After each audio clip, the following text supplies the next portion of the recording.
napapagod ka na, umalis ka na sa buhay ko dahil hindi na kita kailangan! Alam mo, araw-araw sinasampal-sampal ko tong sarili ko para magising ako sa katotohanan.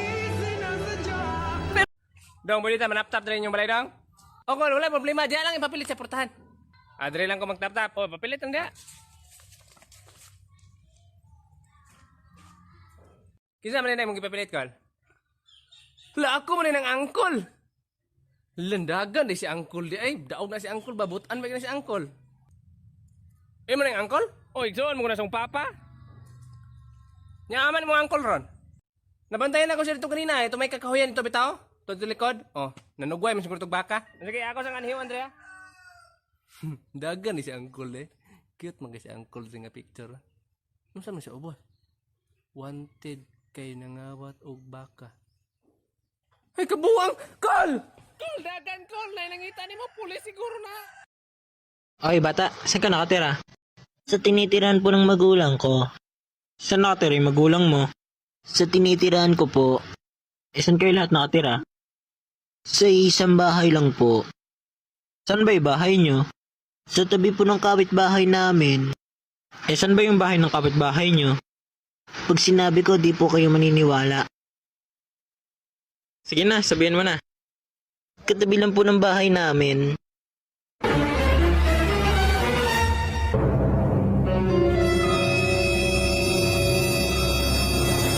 Contestant number 9, pwede ka nang pumasok.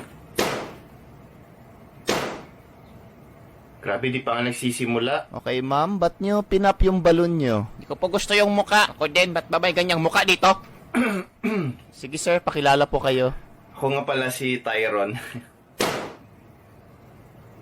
Pakilala pa lang ako. Kanina ko pa gusto ipap, ngayon lang pumutok, uwi na ako. Sir, huwag kayo magalit po. Continue lang po. Report, ma'am. Kala mo naman maganda.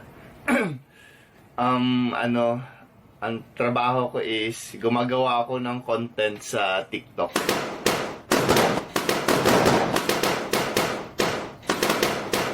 Ba't parang ang dami?